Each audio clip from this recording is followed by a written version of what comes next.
Hey, hey, Stephen and I made an executive call here. We decided we're going to start early. Everybody that's in the waiting room being a good boy and girl, rather than have everybody continue to wait, we just wanted to let everybody in. Great to see all your faces.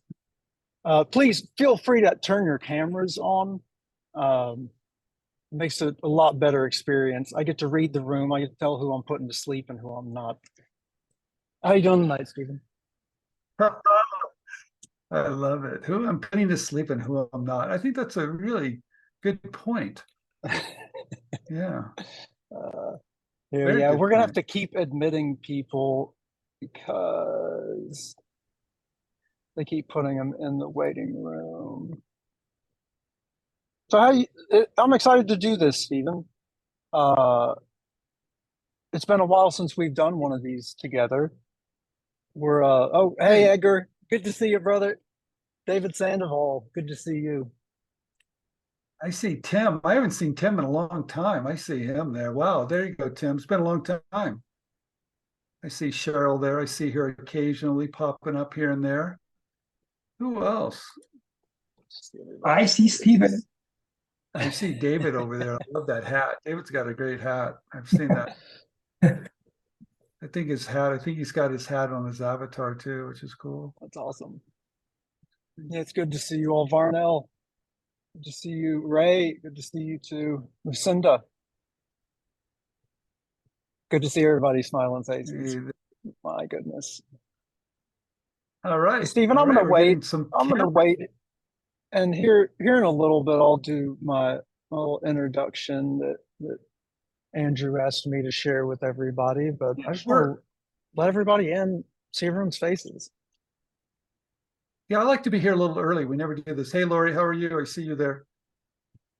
How are you? Oh, hi, I'm on mute. Hello, how are you guys? Good, good, good. We're going to do things a little bit more casual this time. Okay. Yeah, because Andrew's not here and we can do whatever we want to do. Good to see you, Lori. Love that accent. Where are you Oh, from? thank you.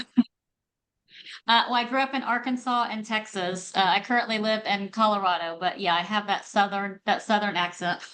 It sounds Where are familiar. you I'm from? from Tennessee. I'm from Middle Tennessee, right Okay, around gotcha. Nashville. So I talk at like Love it. one half speed.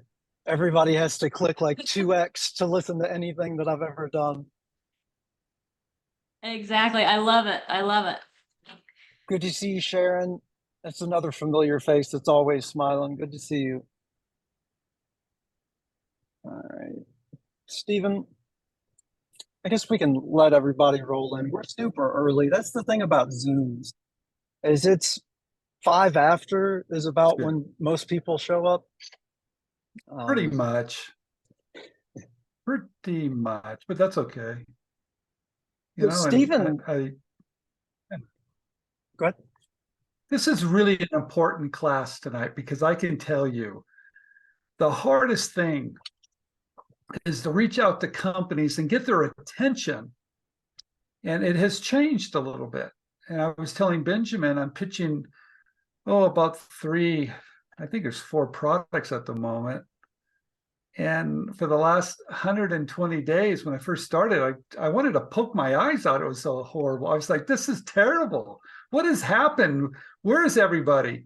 So tonight, we're going to talk about a few tips and strategies that I think are going to help you get to those companies that you want to get to, because it has changed a little bit, Benjamin. And I know you're kind of the expert at using LinkedIn, and I know you have your monthly calls twice a month with an amazing group of inventors talking about the same topic.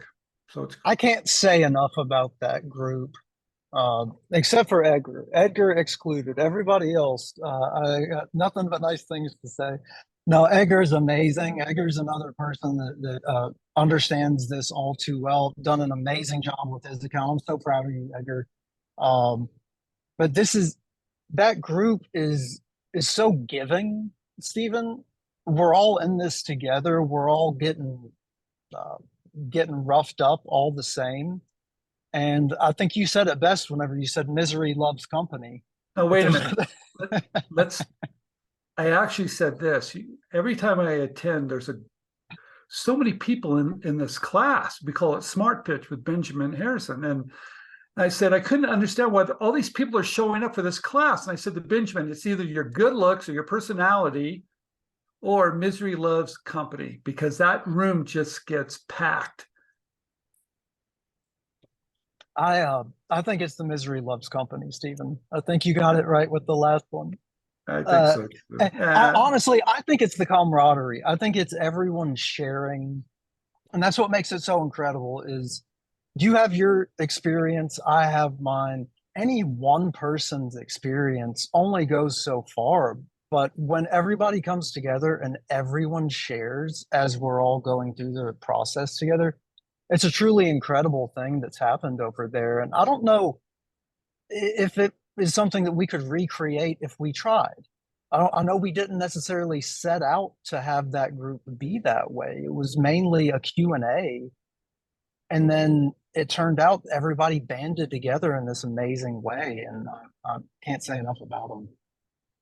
Well, when you're having so many people doing the same thing, pitching companies, you can share what's working and what's not working. That's what I like about it, because you have to be flexible here. Not just one thing is going to work. You might have to change it up. Depends on the company, depends on the culture of the company, depends on the category. So you have to be somewhat flexible, because things aren't going to work perfectly, I can tell you. So I see Shane down there. How you doing, Shane? Nice seeing you. See you down there. What's up, Good, Shane? good. I see Leo. Hey, Leo. See you there. We What's did a going great on, interview with you. Leo? So did you? I need to see that. Leo's always interesting. It's good to see his face. What'd you interview Leo on? Oh, I wanted to know what it was doing, and I wanted him to share what he's doing to help inventors too. He's got a great organization. They're out there getting a lot of good information out, and I wanted everybody to know about that information that he is sharing with inventors all around the world now, not just in Kentucky, but around the world. Yeah. I figured you were trying to get tips on how to make your beard grow faster. I figured that's what it was, Stephen. Well, he probably could give me a few tips there. Thanks.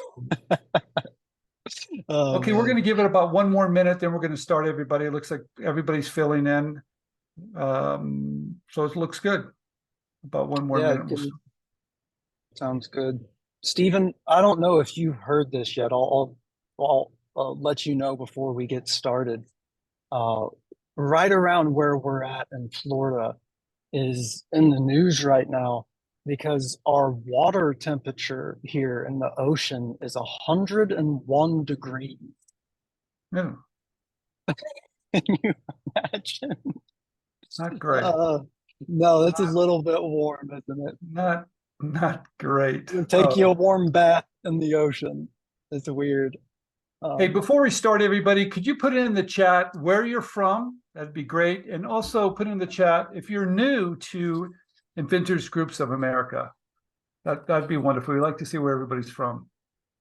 Stephen, if you want to start this, I'll just go ahead and give us a little right. hello to everybody to start out, the normal spiel, and then we can get right into this. Well, let me first start out by welcoming everybody to Inventors Groups of America. Andrew Krause and I started this organization probably, I don't know, 3 or 4, maybe even 5 years ago. And the purpose of this new group was to help inventing leaders across America to help their members commercialize their ideas. We knew the clubs. I met Andrew at a club. He was running one of the largest inventors clubs in the United States, in Silicon Valley. I met him over 23 years ago. And Andrew and I have been supporting the groups ever since. Those groups are really important. And if you have a close group that's close by, please join them and be part of their organization, because the information they provide is priceless. The groups are struggling a little bit, you guys. So if there is a group close by, make sure you join and say hello and participate. You can learn so much from the groups all across America. And Leo's here from Kentucky. He's got a great group there too as well. And hopefully Celeste shows up, because her group's from South Africa. Okay, so we have groups from all over basically the world now coming to Inventors Groups of America. So we started it to help the leaders, and we realized we're helping the members, and now we're just helping everybody. Okay, and that's why we created Inventors Groups of America, IGA. And IGA has a directory of local and regional inventor groups on the website, and so it's a really easy way of seeing if you're located near one. And we highly recommend that you join that local inventor group, because there's Zoom meetings are great, but there's absolutely nothing that will ever replace in-person, face-to-face, getting to know each other in person. So highly recommend that you join your local inventors group. Stephen already said if you'd like to enter in your name and where you're from into the chat, we'd love to hear that, see where everybody's from, see where all the representation's from. I want to remind everybody not to disclose anything that's confidential and it's not already publicly available, that this meeting is being recorded and will be harnessed on the IGA website and the YouTube channel soon. Stephen, I hope that's not going to stop you from sharing anything. I was hoping to get really personal with you. We'll see how all that goes. So, hey, I love to get the juicy stuff away. I don't hold back. So that's what I love about you, Stephen. So if you guys have any questions at all, please feel to enter those into the chat. Looks like we have a hand raised from Daniel already.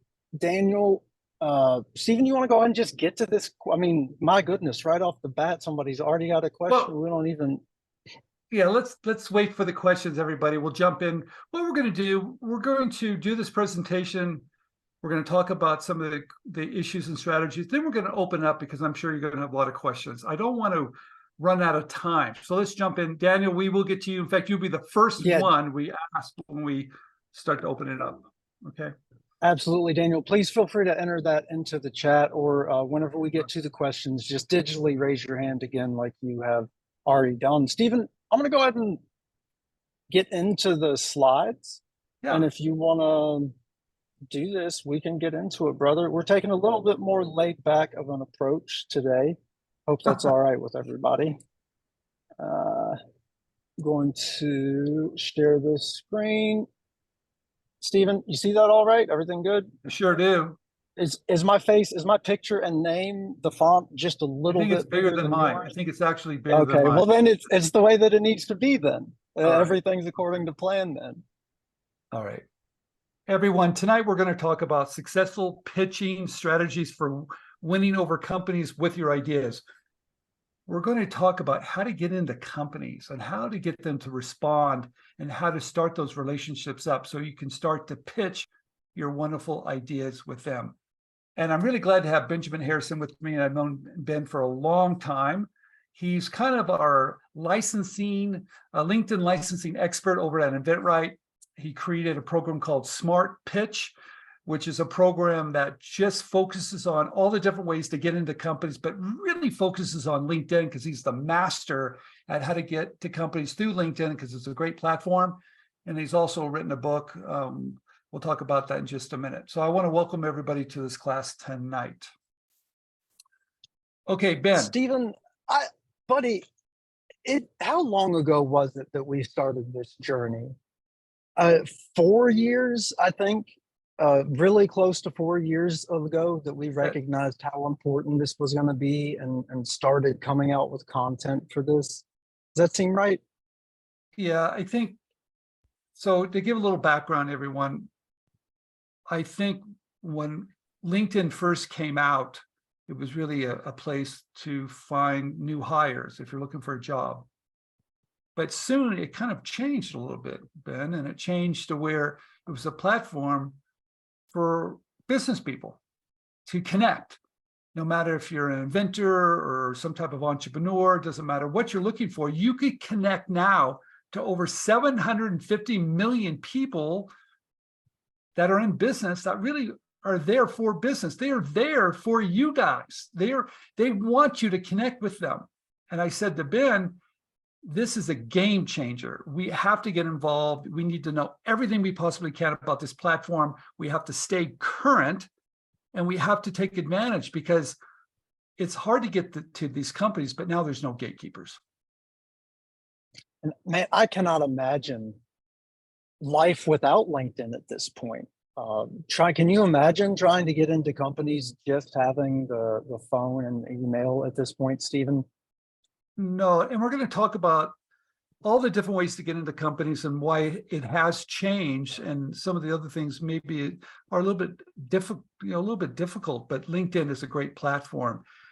The reason why this class is so important for me, and I was telling Ben, I took on some projects and I started doing the things that we've been talking about for a long time and started reaching out to companies. And I soon realized, holy cow, things have changed. And I want to talk about what has changed. And I want to talk about some tips and strategies that I've found, because at the very beginning, Ben, I kind of wanted to poke my eyes out. It was so terrible. I was reaching out to companies and it just wasn't working very well. I was using all the tips and strategies we've been talking about for a long time, but for some reason, it wasn't happening fast enough for me. And that bothered me. But I stayed with it, and we had a lot of conversations, and I had a lot of conversations with a lot of people, and I found some new strategies that allowed me to get to these companies. And that's why we're sharing this tonight, to keep you guys as current as we possibly can. Oh, here's your plug. Boy, you're getting the plug right away. You're plugging your book, Ben. Well, you were talking too long, Stephen. I had to break it up a little bit with them. It was just the next slide. I don't know how it got in there, honestly. All right, we'll do this real quick, you guys. We have a book called Licensing Ideas Using LinkedIn. This is very good. It's a book that Ben and I wrote, and if you don't have it, please get it. And you'll find that there's scripts and everything else in this book. It's going to help you, but we're going to go even beyond this book tonight, Ben, right? And that's what I really like about it. The book is the foundation. It's fantastic, but we're going to take it to a whole nother level too tonight. Absolutely. All right. So, Stephen, do you want to start out and talk about why Yeah. professional LinkedIn profile is so important right now? I mean, this is something we've been talking about for a while, but it seems like now more than ever, your LinkedIn profile is your digital avatar. It's you putting out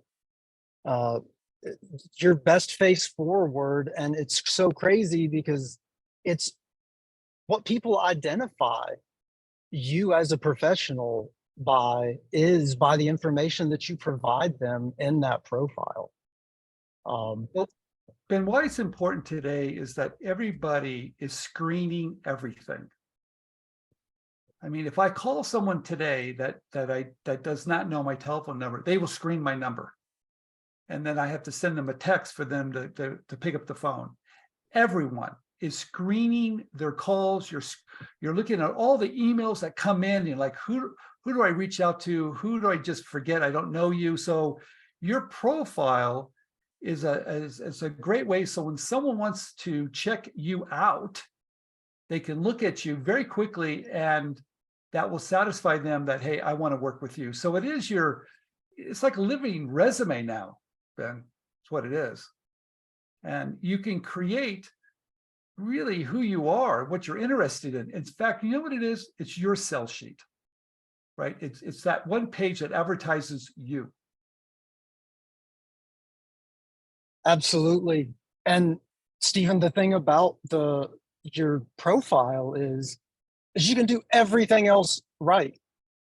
You can have an incredible, set of scripts that you use. You can have incredible marketing material. You can engage with content. You can put your best face forward in every other aspect of this. But if your LinkedIn profile isn't professional, all of that's going to fall flat, because it's how people qualify you. So if you're not going to spend the time to get your profile right, then all your other efforts are going to fall flat, in my opinion. So Ben, let's jump ahead. Show everyone what's a good profile. Okay. So I wanted to use Mr. Elliot Friedman, InventRight member, on the meeting. Really glad to see his face. Elliot's a wonderful example of how to do this right. Then Michelle Morrison is another InventRight member, another personal friend, and she's done an incredible job. And then this guy on the far right, I guess that's Lawrence of Arabia. I don't know who that is over there. But Stephen, that's your profile, and I want to talk a little bit about this. I want to show a little bit of differences as well. So right off the bat, I want to let everyone know that the information, the text, the mini narrative that you write about yourself that is your about area in your profile is important. But more important, I've found, is all of the imagery that's involved in your profile, your background photo, your profile photo, and your featured section are the areas that draw everyone's attention first, because they can be filled with all this vibrant color. And those pictures can tell a story so much faster than someone reading through a couple of paragraphs.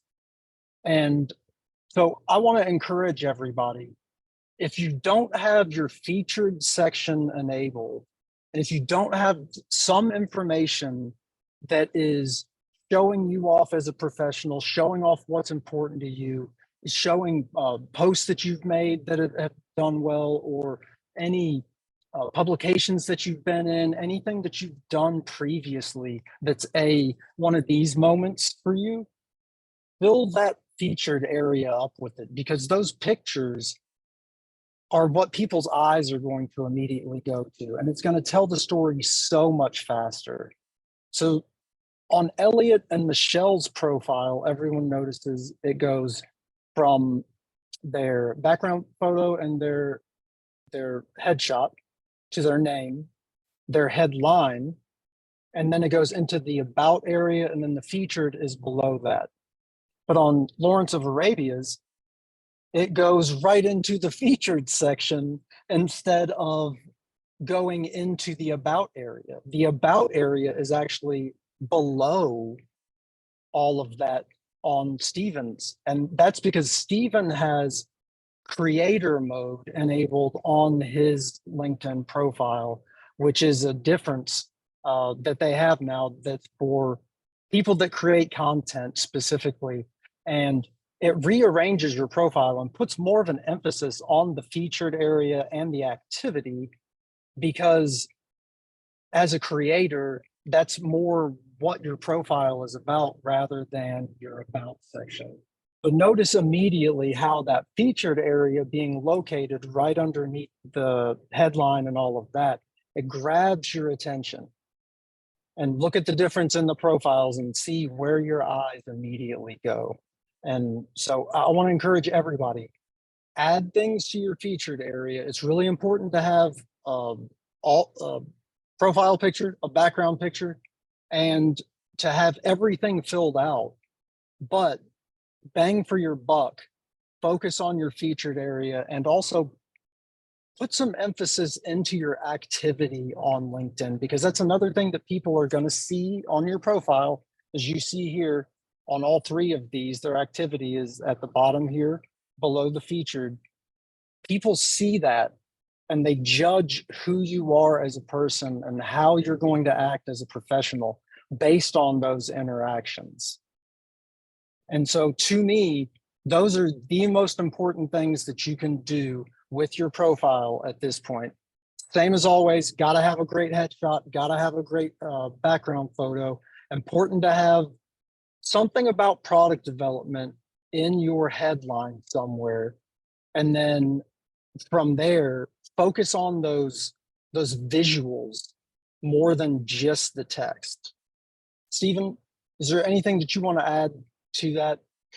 Yeah, the only thing I'd like to add to it is that underneath your name, and I change it occasionally. Right now I have a contributor to Forbes Inc. and Entrepreneur, because I'm reaching out to companies to connect with me, and I know they think I'm the media. And because of that, they connect with me very quickly because I'm pitching ideas right now. So that's why I've used that. Sometimes I change it up. But underneath your name, that gives you the ability to kind of talk about the benefit you're bringing to the table. So I'll give you an example. I'm in the packaging industry. If I was pitching to packaging companies, I might change underneath my name to say, creating innovative packaging solutions, maybe creating sustainable packaging solutions for today's world. I might change it, and that would actually be my one-line benefit of what I'm doing. So that's the only thing I've noticed, that this is your sell sheet, and you could actually create it in such a way to really highlight the benefits of what you're doing. And of course, they've done it a little bit differently, but, and Benjamin, I play with it, as you know. I changed the pictures around, I changed the backgrounds around. I've got 3 camels. Why do I have 3 camels? I don't know. It's different. People see it like they're like, what the heck is this guy doing? I think it just creates like, I might want to get to know this guy. That's why I do it. Stephen, you raise a wonderful point, is your profile should change. It should serve whatever it is that you're currently trying to use your LinkedIn profile for. That's what it should be designed around. Creating the response that you want to get out of the people that you're trying to get in touch with. So if you're in currently pitching, like you said, packaging, sustainable packaging, something like that, then maybe having some camels stomping on top of packages. No, but to have that all come together, it's something that should change depending on what it is that you're currently trying to do. Don't think of it as something that has to stay the same, or just something that is serving the purpose of getting you a job. It should be serving the purpose of making the people with whom you are trying to do business with comfortable with doing business with you. One last thing before you go to the next slide. Sometimes I'll ask someone when they go to look at my profile, and what do you think? Sometimes I want to get feedback, and that really helps me to decide if I want to change it, or what do you think when you come to my page? So I always test it just to get people's feedback. I think you should do that with your marketing material, your sell sheet, and even your LinkedIn profile.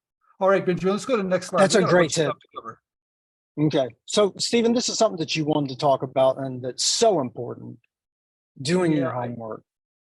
I think this is really, really important. And you can tell when someone hasn't done their homework. And I was interviewing this one company, LifeScan, and I was interviewing the chief marketing officer there, Lisa Rose. She's pretty busy. And I said, what do you look for when someone reaches out to you?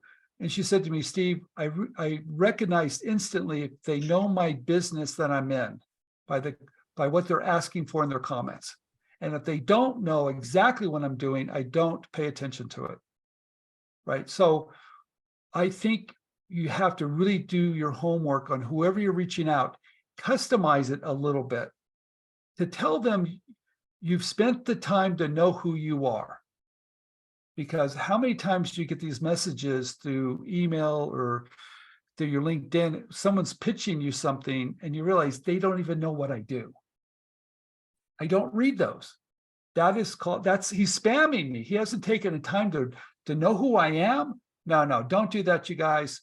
Because if you really know that customer and what they do, you can craft that message later that tells them why you're reaching out to them, because they are the right company, but you have to know who they are.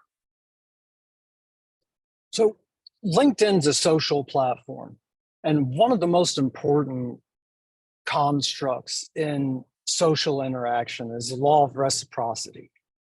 And if somebody sends you a message on LinkedIn, Stephen, and they were to say, hey, you should try writing a book sometime, or maybe you should try coaching inventors. Maybe I could help you start a coaching class. Whenever they send you messages like that, which you laugh, but I mean, does it happen? Is that something that, because I get messages similar, but not maybe that crazy. It happens all the time. And I just wonder why they haven't spent a minute to really customize. You know what it is? It's just spam. They're throwing it out. That's like, and I can tell they're sending it out to who knows how many people. I don't feel special. They haven't done the homework. I don't want to work with them. By the way, I don't want to work with you. You're not the type of person that's taken enough care to even know who I am. Yeah, it doesn't work. And it makes perfect sense. If you're not willing to take any time to do some research before sending out a message, how can you expect anyone to be willing to take time to respond to it? It's simple reciprocity. And so do your homework. And it's very, very obvious when people don't. It's better to not have some kind of customization in there than it is to have the wrong customization in there. So make it custom, make it personable, but make it authentic. Stephen, do you have anything else to say about homework, or do you want to get right into this? No, I want to get into this because this is the meat of this presentation. This is why you're here today. Outreach to companies today has changed. You know what's really crazy, Ben? I used to think that, boy, back in the day, when I first started reaching out to companies, there wasn't the internet. And I used to think, God, what a disadvantage I'm at without the internet. Now I'm thinking it's gotten harder with the internet because it's crowded and people we're getting bombarded. Where when I first started out, I would send a letter to somebody and I could get to anybody and they all responded. But today it's a little bit different. So this is what I've realized, you guys. When you use your script, and if it's not working, okay, realize today's environment is an environment of caution. Companies have been laying off people, okay. Retailers have been closing, okay. We've had some supply chains issues, okay. I mean, look at the TV shows or movies. They're doing Barbie and they're doing all these other projects that people recognize the brands, right? They're not taking risks. They're very cautious. All right. Knowing that they're cautious and knowing they're a little risk averse, play your script, change your script to really highlight the benefits of your product. Know clearly the benefits of your product. Maybe it's spending less time, it's less expensive, it does something, but really focus on taking away risk and write that script so they get it very, very quickly, the benefit. It used to be, Ben, you know this, hey, I'm a product developer. Hey, do you work with outside product developers? Do you embrace open innovation? Forget that. It's one step to get to these people now. You got to be faster than that. What I realized that I write this script, I know who I'm going to target. I know what's really important to them. I know that everybody's really cautious. So I'm really trying to write that script and where it's a short little paragraph and it really, maybe a couple here. This is a good example. I'll get to that in a minute. That really zero ins. What you're looking at here, thank you for connecting with me. I always say that because I'm really happy that they've done that. I almost do the happy dance just if they even connect with me these days. I have a patent pending. You guys, what I love about this first sentence, I'm telling them my IP strategy. If I have a patent, I have a patent, or I have a patent pending packaging solution that eliminates plastic rings currently being used and is 100% curbside recyclable. That paragraph exactly explains what I have. I don't go long anymore, Ben. I go short, I go fast, I go to the point. Now, this next little paragraph is someone used this, and I really love it. Your company was recommended by an industry leader as the best company to show this new packaging solution to. First, that just kind of gives them a pat on the back. Hey, right? Sometimes I put it in there, sometimes I remove it. But here's the last thing. May I send you a 1-minute video demonstrating this new packaging solution? Short, to the point, and sometimes I'll even change this up multiple times, Ben. Right? I just realized you have to kind of play with it because sometimes it works, sometimes it doesn't work. The next thing I've noticed, And I think this is probably the most important thing you're going to learn tonight. It's all about the follow-up. 48% of most companies and people do not follow up. 25% of the 48 that do follow up, they only follow up twice. Success happens when you follow up 6 or 7 times. If you're not following up, you're going to be disappointed. And this is so true now. Now we're thinking, Ben, if I follow up a lot, am I being a pest? No, you're not. You're being a professional, right? Because imagine all the things people are getting all day long. You follow up. And the way I follow up is say, hey, just following up. I know you're really busy. Any tips and advice would be extremely appreciated. I ask for them to show, their experience and help me. And if they don't, I wait 5 days, maybe 5, maybe 3 days. I come back again. Hey, this is Stephen Key again. I know you're crazy out. I know it's crazy busy. I just need 2 minutes of your time. Could you please look at this? I just keep following up. And you know what happens? They see it and they know I'm not going away. They know I'm a pro. They know I have something that's so important that I'm just not going to give up. And I think we all have a tendency not to follow up enough. That's the biggest tip tonight. The second thing, I think this is really important. And Ben, you've got a slide with this, don't you, about the yeah, we'll get to that. Okay. And Stephen, can I interject something really quick? Because follow up is a very, very challenging thing for people whenever they're first learning this. And I want to encourage everyone that everybody feels that way whenever about following up, whenever they first start this process. You feel like you're bugging people. But the reality of whenever you're doing this day in, day out, the reality of what this is going to take is I forget to message my mom back. I'll get something from my mom, something from my dad, something from even Steven. No, I'd never forget him.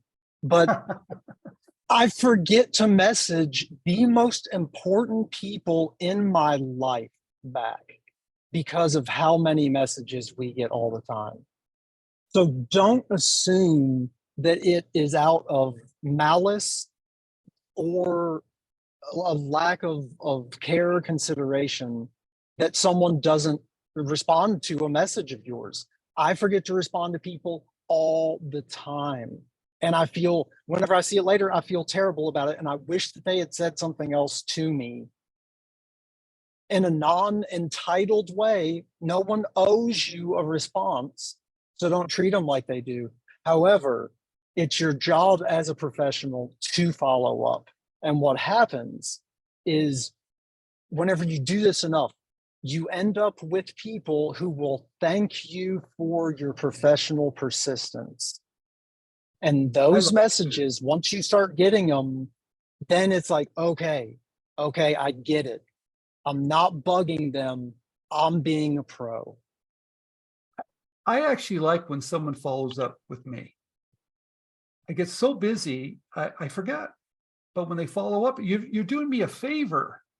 You're bringing it to the top again. So Ben's right. It's really a professional thing to do, is to follow up, because people are just so busy putting out fires. Okay, I'm not going to talk about the comments on their posts yet, because I want to get to that, which you have been, because that is so powerful and so true. Moving off LinkedIn, you guys, I want to get off LinkedIn as fast as I can, right? I want to have a quick conversation. I want to show them something, but the minute there's some interest, I want to get on a Zoom call, Skype call, telephone call, and I'm going to make sure I get that done as fast as I can, because that's when I can start the relationship up personally and they can see me. So I always try to get it off as fast as I can. Testing. I test all the time, right? I'm always testing, because you never know what's going to work for one person, might not work for the other person. So you got to play with it. So true. Tweaking your pitch, tweak it. I got a hold of somebody, and they looked at what I was sending them, and They told me what was important to them. I redid my sell sheet, I redid my video because of what they told me. And if I hadn't had that information, I'd probably be still trying to reach out to people and didn't get any response. But I did get hold of this one person. And what happened was, the minute he told me how to change it, I started getting a better response. So what I do is that when I reach out to a company, I find the right company that's a good fit. I reach out to the president, and I never used to reach out to the president. I reach out to the president, someone in sales, someone in marketing, someone in new product development. I'll reach out to someone in graphics. I'll even reach out to someone in shipping if I have to. I want to reach out a big net. So if someone connects with me, then I can navigate it to the right person. So I guess what I'm saying is this, Ben, you have to be more persistent. You have to up your game. You have to be more persistent, throw a wider net, do your homework, reach out to more people, do more follow-up. You have to do all these things. The attitude. I want to get the attitude real quick, because if you don't have the right attitude, this will break you. This will be like your worst. This is like a nightmare. And you'll be calling me saying, Steve, do you have someone that can help me? I'm going to give up. Trust me, you'll get to that point. This is what I do. I make it a game. How many times is it going to take me to follow up with that guy? And I keep count. In fact, I screen capture every email of how many times, and then I look it up and go, look at 8 times the guy still hasn't reached out to me. And I kind of laugh, and then I send him another one. So make a game out of it, you guys. If not, you will go out of your mind today. Okay. Stephen, man, it's so true. I don't think that anything can prepare you. It's like being a parent, I'm sure. There's nothing that can prepare you for being a parent. And there's nothing that can prepare you for reaching out, as you have to do. One thing that I want to make a comment on about moving off of LinkedIn, and I want to give a shout out once again to Elliot Friedman. Elliot, brother, I hope you're feeling good. Elliot's got a lot going on, and he's a good friend. We've been checking in on each other. We're both recovering from something right now, so I hope everything's going well with you, Elliot. But Elliot brought to the attention of everyone in the Smart Pitch meeting one night that he had been using Calendly, which is a appointment app or software, right? Very, very popular. But one of the coolest things about Calendly is that it allows you to drop a link to your calendar for available appointments within LinkedIn direct messages, where it pops up. They have a link they can click that brings up all your available times. And something that I absolutely love that Elliot has done with this is he has created what I believe is why he's so successful with this, is he's created 15-minute meeting blocks within Calendly, and we'll send that out to people.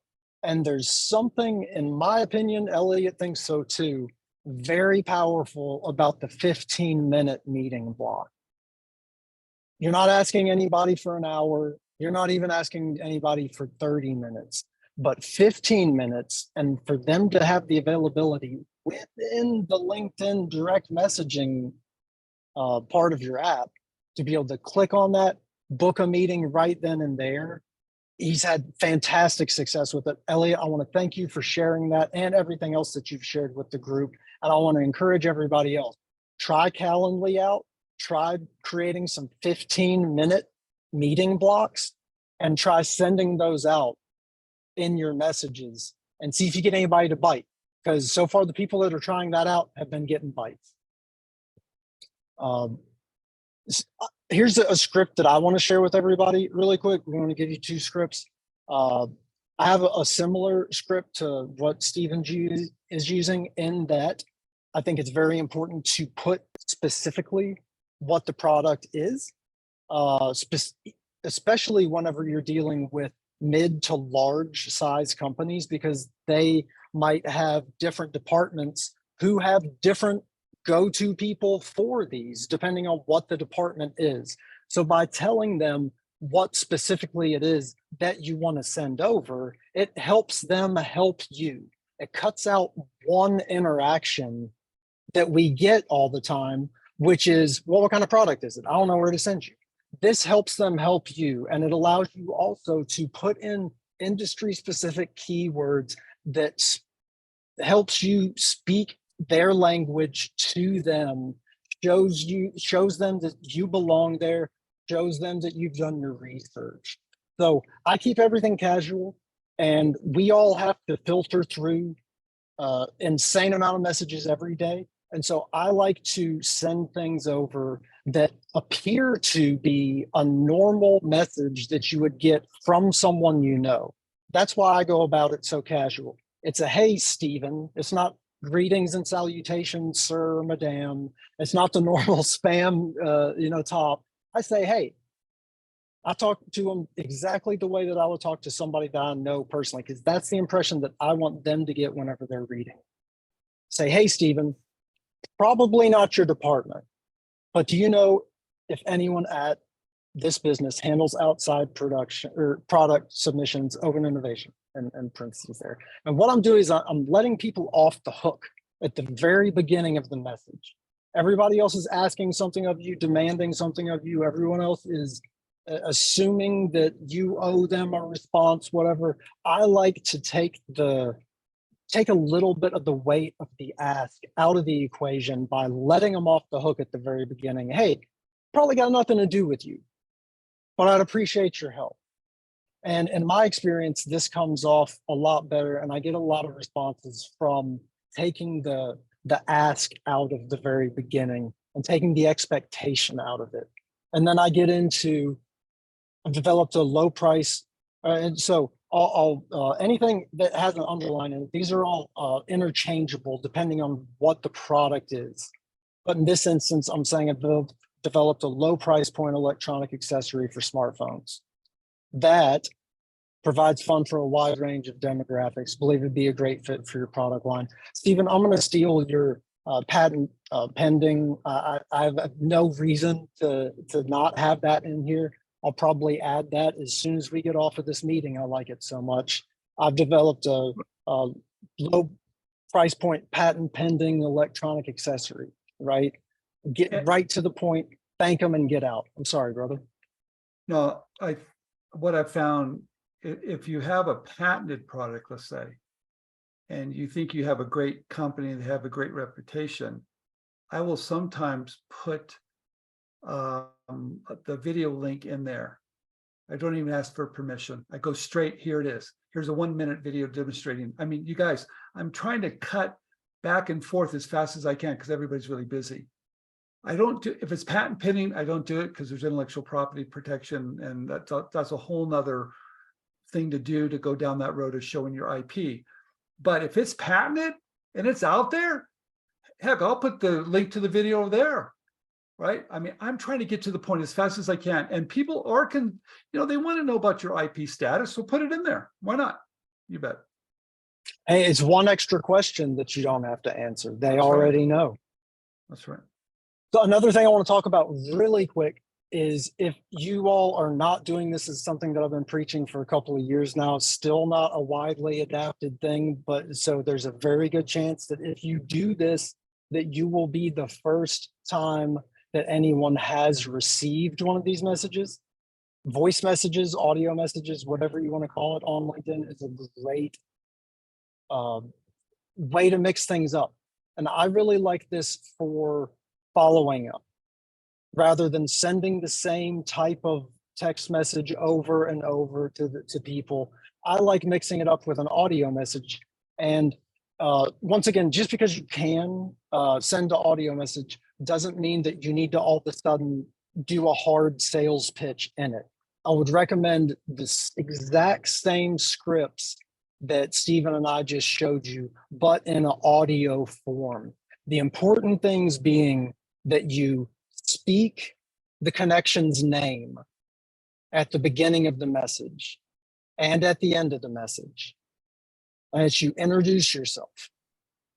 And there's something very powerful about this because you can't, at least I haven't figured out a way yet. Maybe we need to get on this, but this isn't something that you copy and paste fake spam people with. If I am speaking your name into a phone in a message, I took the time to do that.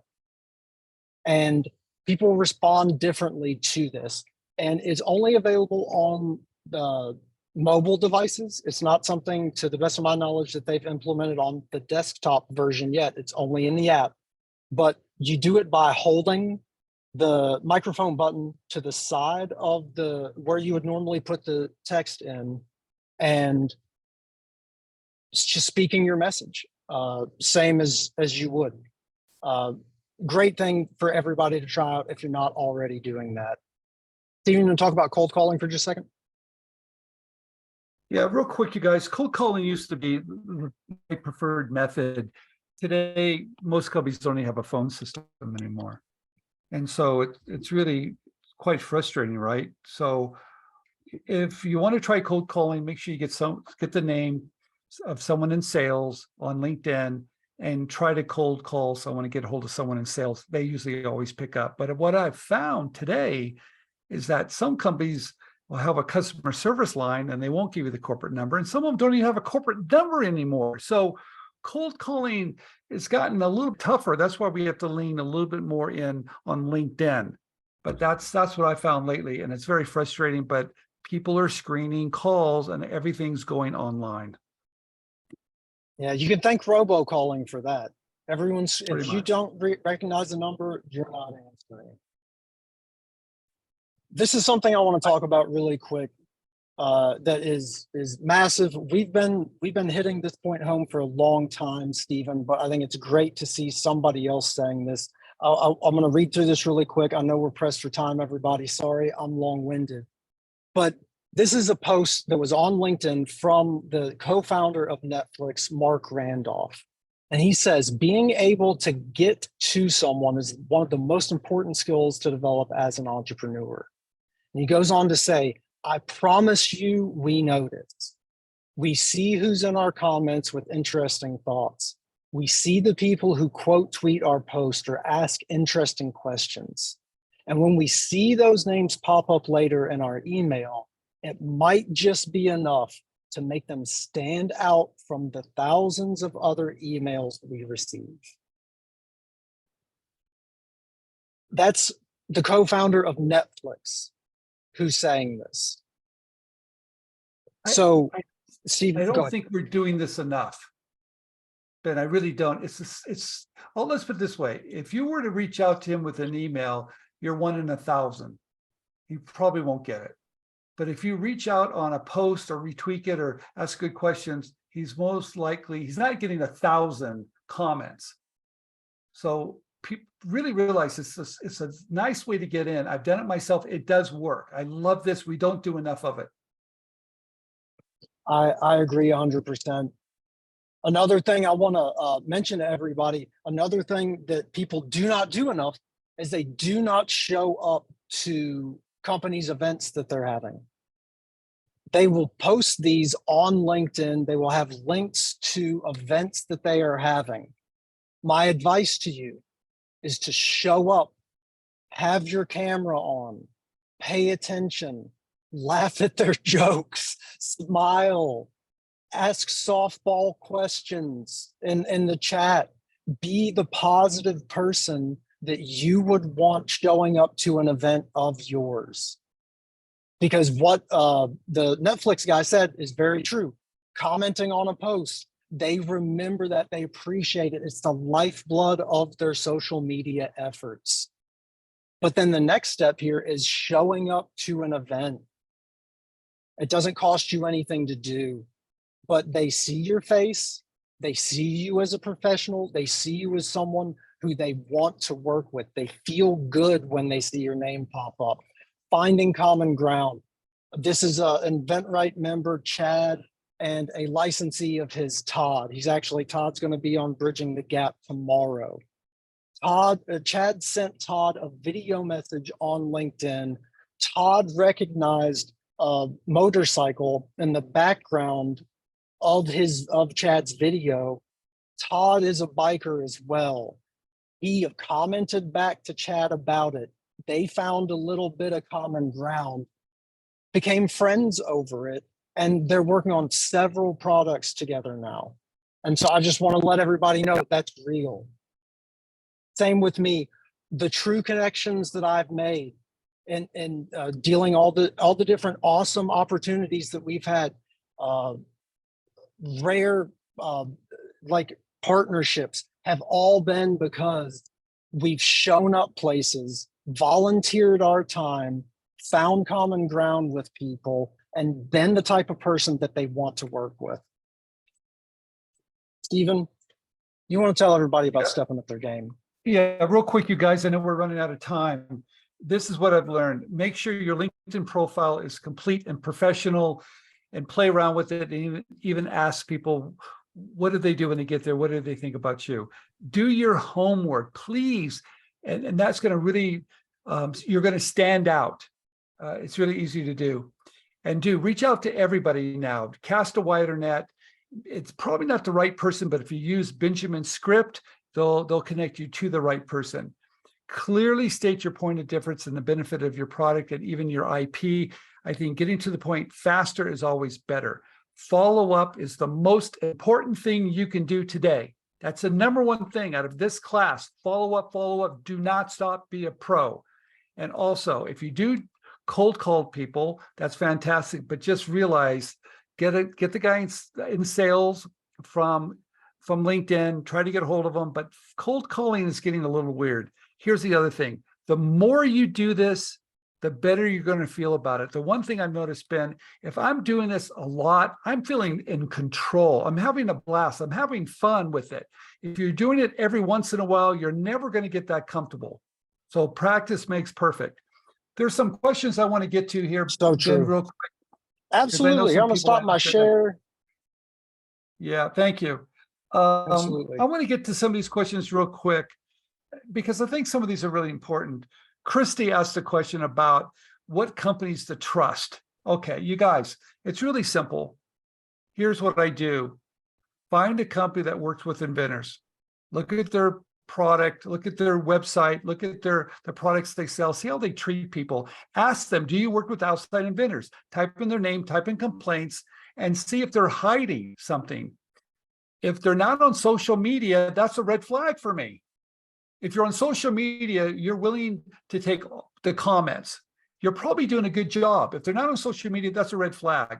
So please just do your homework and maybe even ask them, do you work with us? Look at their track record. It speaks volumes. Chrissy, I think it's a great question. I'm not fearful of anybody. I try to find good companies, and I can tell the way they treat me at the first time they treat me if they're going to be a company I want to work with. So find like-minded people, like-minded companies that love us. Here's another one that's really important to me. This following up. Yes, you can keep on doing this string, but if you get tired of it, start a new one. It's so perfectly okay, right? Don't play around with it. And Ben's right. Be yourself. Be different than anybody else, and it's going to work. I have I have this premium thing on LinkedIn, and I'll tell you, I never use it to directly email someone. They never watch it. Look, it's like, I'm coming for you. I'm announcing, hey, I'm coming. I'm going to sell you something. I never use it for that, because it says, what does it say? In mail, or it says something. It gives them a heads up. I'm going to try to sell. I don't use it, but what I do use it for is building connections, because I can connect to so many people that way. If I don't have it, they limit the way I can connect. So if you're in the connecting mode, pay the $79 of the free month and connect like crazy, and then jump off the stupid thing. Okay, that's the way I take advantage of that. I want to talk about resubmitting an idea. Yes, timing is everything, right? And a company might say no today. And I've seen this happen. I've always wondered, they say no today, 6 months later, they said yes. Resubmit. It's okay. Repackage it and go back with the fresh look. Get some feedback and come back and say, look, thank you for the letting me submit. I took your advice and I like to pitch it again. I made some changes. Yes, resubmit. It's perfectly fine, you guys, right? Timing is everything. People change jobs, environment changes. So if you get a no today, it's not a no tomorrow. I guess that's the point. And there's one more here. I want to get you really quick here. All right. Sometimes you need advice from other people. I don't know about manufacturing. I know how important it is. I think manufacturing is really important these days. When I talked about companies being cautious, right? The more you can provide value, take away risk, the more they want to work with you. All right, so what does that mean? If I know what my product costs, right, or how to manufacture it, that's a big benefit. I've taken away some risk, or maybe market demand. I've done some stuff beyond what most people do. All right, getting back to this one question though, do I need to build a team and give equity away because I having people help me? No, you don't. You pay for their advice. You have them sign an NDA, make sure it's a work for hire agreement, meaning anything they give you, you own, and ask them for those things that you need. I'm in the manufacturing world of packaging. I don't know how to make some of this stuff, but I can find the people that do. And those people give me the information, and that's the information I filed my PPA on. So you don't have to give away your business. Do work for hire agreements, get your team, get good advice, pull it together, and that's going to help you pitch. All right. Ben, Stephen, what do there you was got? another question about a toy company that said that they don't usually license ideas, and this person's curious. Trimond is curious how to pitch to try to convince someone that doesn't normally license something. Don't go to the next guy. You guys, you know what it is. Some companies are just stuck in their ways, and they've done something the same way, and they just can't get out in front of themselves sometimes. And instead of trying to convince them, find another company that does understand licensing and really welcomes that, right? But don't fight upstream, right? Sometimes things happen for a reason. I don't worry about it anymore. I just find the next guy, because there's a lot of guys out there. So if they don't want a license, don't convince them, right? Just find the next guy that does. Christy had a question about, what if some companies are legitimate or not. I would say, do your research. Anybody, you're going to need to do your own research. Don't take somebody else's word on who's legitimate or not. You need to Google stuff, look for reviews. Stephen, do you have any more to say about that? I mentioned that earlier. Don't be fearful. Don't listen to anybody else.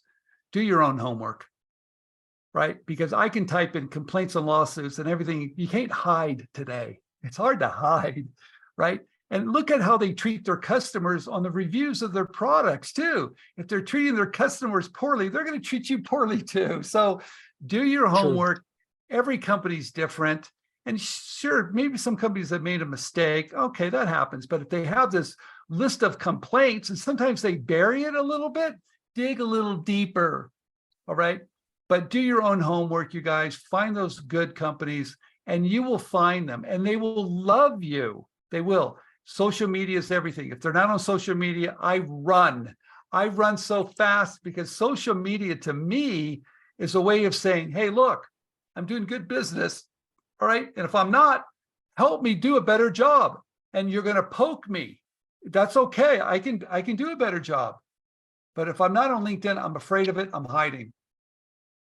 So let's do this really quick, everybody. I want to get a group picture. Everybody look, smile, look alive, look like I haven't bored you to sleep. Get a hand up, get a wave going.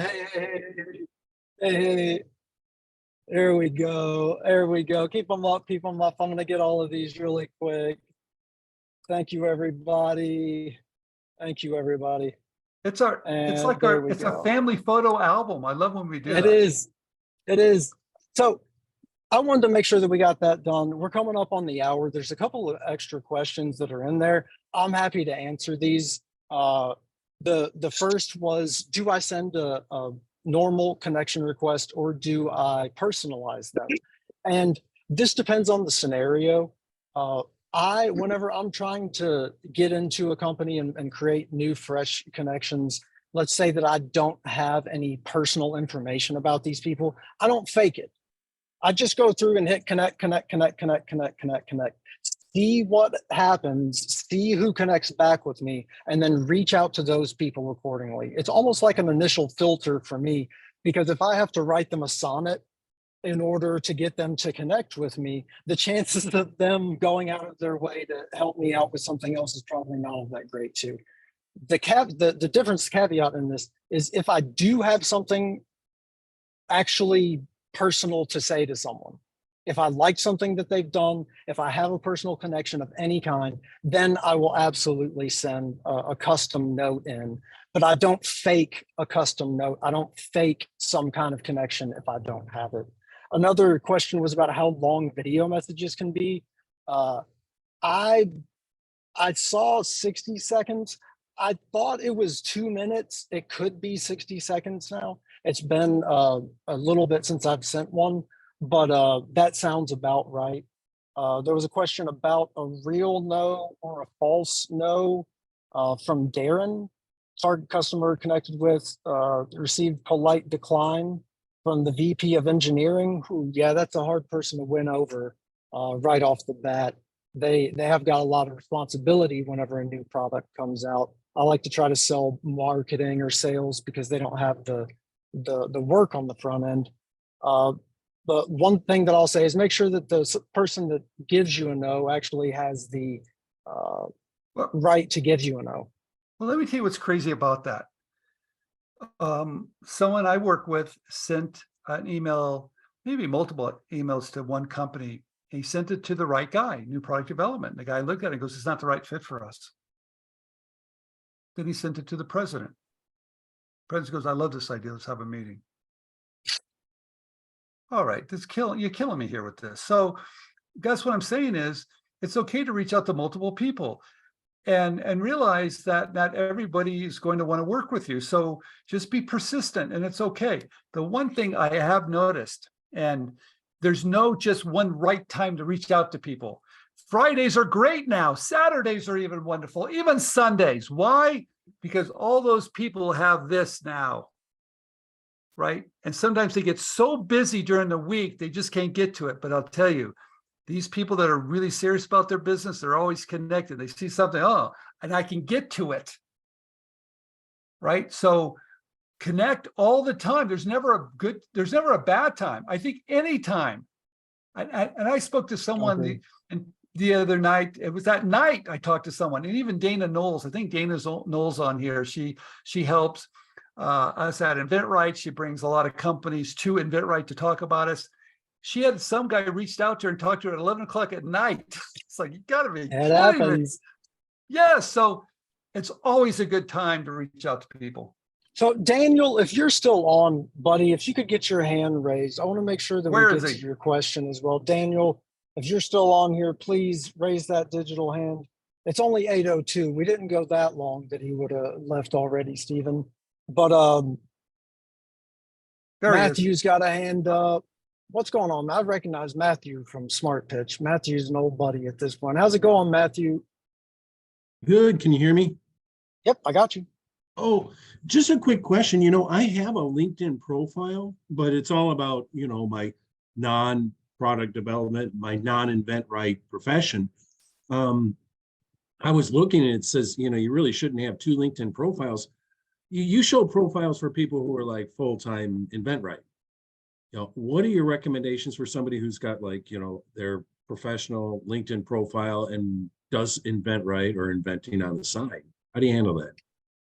So Matthew, how I always tell everybody to handle that is if you're reaching out to people about open innovation or product development, it's great to have that somewhere in your headline. You don't have to base your entire account around it, but most people are slash people at this point. I'm a hairdresser slash engineer slash Leonard Skinner fan or whatever it is. But people have different aspects of what makes them the professional that they are. So I would recommend I'll do a profile review for you, our next class. It depends on how professional your profile looks. But my guess is you already seem like a pro. So I would just add product developer somewhere to your headline and let it rip. Just make sure that you come across professional is the most important thing. Does that answer your Yeah. question, It's Matthew? okay. I think we all do so many different things. It's okay to be this guy that does this. I scuba dive. I do this. I do that. Okay, it's perfect. Creativity comes from anybody and everybody. We're all creative. So don't put yourself in a box, Matthew. Be whoever you want to be. Yeah. Thanks. Stephen, did you see any more questions at all that we didn't get to? I don't want to No, I go just too want to, long. you guys, I like to kind of keep it on time. I just want to thank everybody for coming to tonight's meeting, IGA. We like to bring the best information to you, the most current information to you. We need for you to get in the game, have fun with this whole process.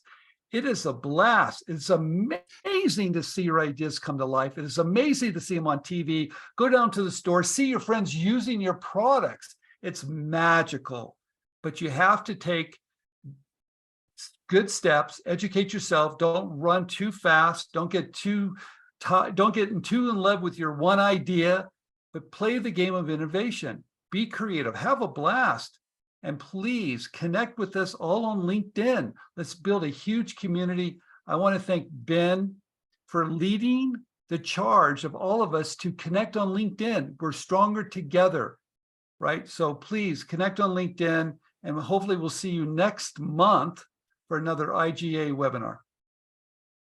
Great to see everybody. If you don't mind putting your thanks down there for Stephen. Oh, they're showing coming up, in. They're doing everywhere. his thing. Yeah, but I got to ask for him though. So You guys are the best. no, You're the thank you all best. for showing up and putting up with me, giving me a chance to come on here and share what I've learned over the last few years. Stephen, thank you for the opportunity to come on too. Ben, you're the best at this. And I'll tell you, I cannot thank you enough for bringing everybody together and keep fighting for all of us on LinkedIn to get to those companies. So thank you so much, Ben. Absolutely. Everybody, I hope you have an absolutely wonderful night. So good to see all of your faces. Keep Thank doing you. it. Know how to. Hey, Daniel, there you are. Daniel, what's the question? My goodness. Daniel, Where unmute is he? yourself. There he is. Ask Daniel. Okay, you got it, Daniel. What's the question? I love it. No, actually, my question was about following up on with companies that you're trying to reach out to, and I think you've answered that during the course of the webinar, and I'm really grateful for that, sir. All right. We were Very good. thorough, Stephen. First time for everything, right, buddy? Very good. You also That mentioned one. about being thoughtful as well. So Yeah, being thoughtful, very, yes, very I- important. in all thank of you, this. sir. Thank Daniel, you, thank you for being Benjamin, patient and Harrison. waiting on us. All right, Daniel. Thank you, everybody. Have a great night. Bye, Hope you everybody. have a wonderful We'll night. see Thank you on you. LinkedIn. Bye. Thank you. See you, Michelle. Thank you. Thank you, Stephen. Thank See you, you, Benjamin. everyone. See you, brother. Good night, everybody. Good night.